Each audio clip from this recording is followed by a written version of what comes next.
Hello again. This is your fellow student Bill Perkins in the Communication 320 class. So our next video we need to discuss our definition of personal communication, our own understanding, and how it's been informed by personal, professional, and or academic experience. As I've stated before, I've worked for many years with developmentally disabled people, and I also worked as an administrator preparing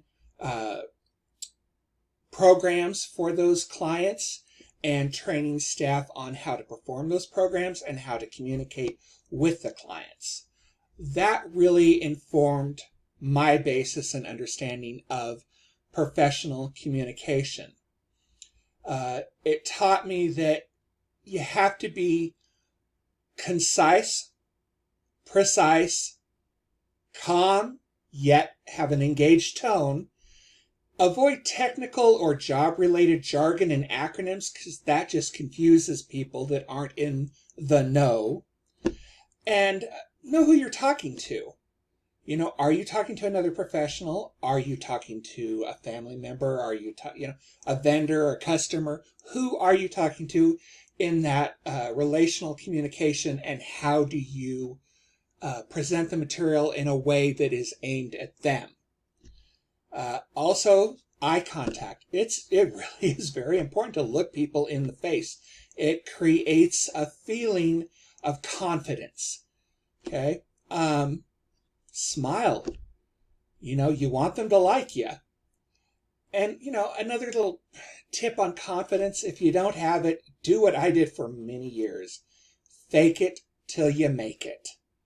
You know, do everything you can to give that impression, even if you don't feel that way. One of the things you need to remember is you're still talking to other human beings. You can't go at it thinking that, okay, we're going to have this type of communication. I'm going to present the information in this way, and they're going to respond in this way. They may not perceive or feel like that's the type of communication that they want to engage in, and you have to be ready to adjust how you are presenting the information and the relational aspect depending on the feedback you're getting from them.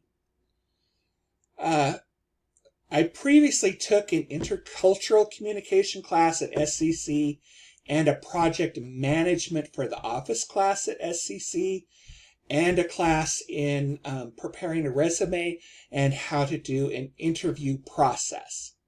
So I'm hoping that all of that has really helped me in the last couple of years to get better at my own communication.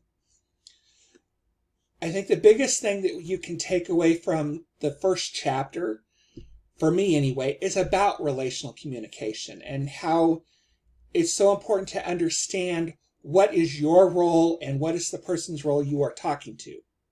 Like before, customer, boss, fellow employee, who are you talking to?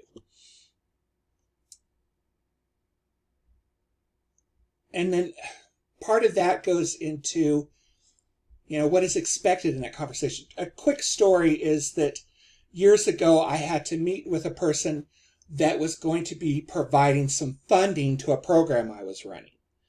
I went at it from a very professional, precise, concise standpoint. This woman came in, I presented the information, I went through everything. It was a quick 10-minute talk. She left. I thought everything went great. And then I received feedback from my boss that this person was very unhappy because I did not engage in offering her coffee, in telling her about who I was, you know, in chit-chat, basically, that I didn't engage on a personal level. I was too professional. So, you know, remember that everybody's style is a little bit different, and really take the time to monitor the feedback that person is giving you verbally and non-verbally. If they're not happy, maybe you need to reformat how you're talking to them in order to bring them into the conversation. Let's see. one other thing that I got from the first chapter that really rang a bell: causes of communication apprehension. I've had to deal with every one of these. Novelty, formality, subordinate status, peer evaluation, dissimilarity, conspicuousness, lack of attention, prior history. All of these things have at one point or another affected me, and I think everybody else, when engaging, especially in communication where you're making a speech or where you feel like, all eyes are upon you. What I have found, the book doesn't really go into it yet, I'm sure it will later on. For me, the best way to deal with that is preparation. Write it out, rehearse it. Try to have time for wherever you're going to be at. Are you going to be in a podium? Are you going to be in an office? Wherever that meeting is to take place, or you're supposed to stand and make a speech, try to find the time to go there and just get comfortable with the space. That really helps.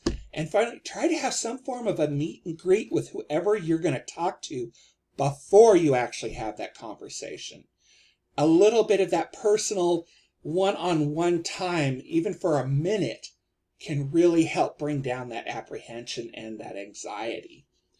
I would also just like to finish up by saying, since we're going to be posting our resumes, in that resume class that I took, we had 2 books, Knock 'em Dead Resumes and Knock 'em Dead, The Ultimate Job Search Guide.